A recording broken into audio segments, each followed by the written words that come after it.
Hello everyone, I'm teacher Donna, and let me introduce to you IELTS listening. Alright, so these are some of the things that you have to know about IELTS listening. First of all, the IELTS listening test has 4 sections. The first section is a conversation in a social context with 2 speakers. For example, someone calling to book tickets to the theater, or someone making a hotel reservation.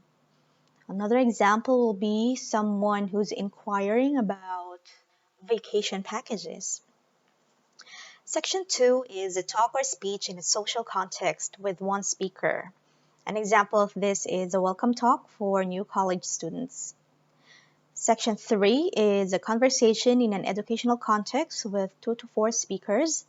An example would be a group of students discussing university assignment. This can also be like a seminar wherein different students are discussing a particular topic. Now, number 4 is a talk or a lecture in an academic topic with only 1 speaker. So an example will be a lecture on wildlife. All right. Now, if you notice in section 1 and section 2, we have here social context. What do we mean by social context? When we say social context, it means it's some kind of an informal talk. So when you book a ticket to the theater, it's some kind of an informal speech. The same thing as welcoming new college students. So it is a social context. Whereas sections 3 and 4, they are of an educational context. It means it's more of a formal one. Okay, so like a lecturer discussing a particular topic. So this is more of a formal speech. All right. Another thing that you may notice is that for sections 2 and 4, we have only 1 speaker, while in sections 1 and 3, we have 2 speakers. For section 3, actually, it can be 2 to 4 speakers. Next, you will hear each part only once. So it means you do not have a second chance to listen to the recording again. That's why it is very important that you know how to multitask. When we say multitasking, you have to do different things at the same time. So you have to listen and write answers at the same time. So listen and write. Next, there are a range of accents in the listening module, so you need to practice listening to audios with different accents like British accent, American, Canadian accent, Australian, and New Zealand. So these are all of these are speaking in an English language, but the accent or the way that they are pronouncing the words or the way that they speak is quite different. So if you are not familiar with British accent, for example, you may go to YouTube and then just search British accent, so you'll be able to practice listening to this type of accent. Next, the IELTS listening test lasts for 40 minutes, wherein the recording lasts for 30 minutes. Then you will have 10 minutes to transfer your answers after the recording has finished.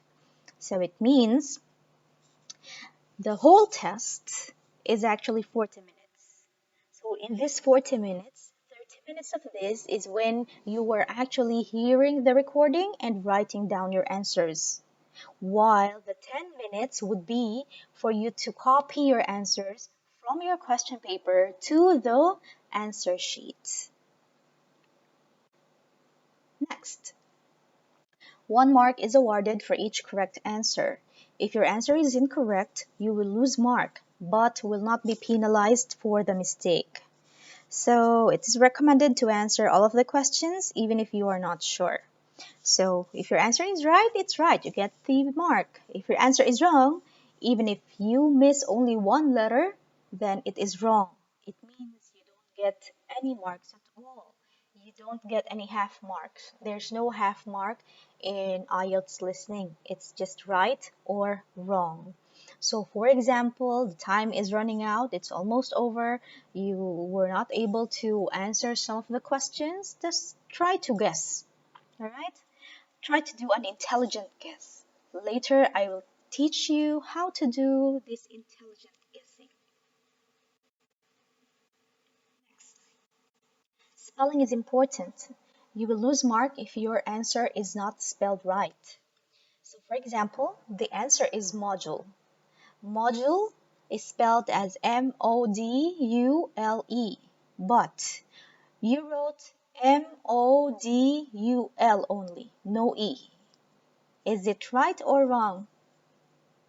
Of course, it is wrong.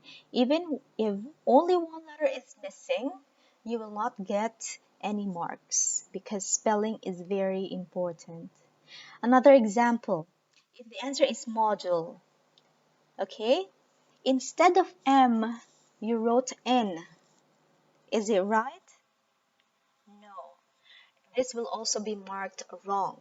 So again, even if it's just one letter missing, if it is wrong, it is wrong. Next, grammatical errors are important. For example, when the answer is cars, plural with S, and you write car with no S, singular, you will lose the mark. Number 8, capitalization is not important. For example, you're allowed to write America with capital letter A or America with small letter A. So another example, if the answer is Muscat and you wrote it with a big M or a small m, it doesn't matter. As long as the spelling is right, you will get the mark. Next, you should read instructions carefully.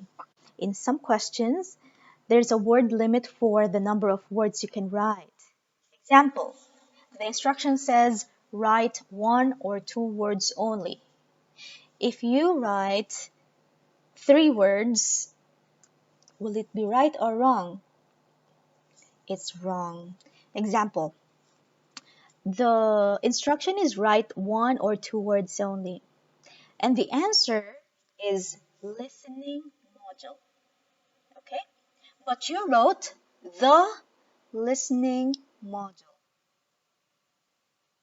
Is it right or wrong? You have the word listening and module, it's right. Spelling is correct.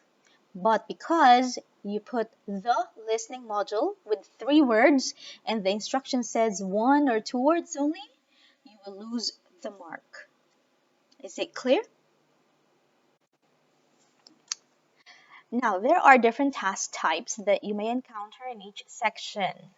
So these are the following tasks. Some of these maybe are quite familiar for you because you've been doing this since level 1. So completing notes, sentences, tables, diagrams, flowchart, or summary. So I think completing notes, sentences, and tables are quite familiar for you. We also have short answer questions, yeah, multiple choice questions, labeling parts of a diagram, matching list, and sentence completion. Don't worry because as we move along, we're going to discuss each of the different task types so you would know how to answer them. Alright, so here are the references that I used to prepare this presentation. I used the Foundation IELTS Masterclass book. You may also want to visit www.ieltsville.com and the book Tips for IELTS. You may also visit my website. It's teacherdonna.tk. Thank you very much and see you next time. Bye.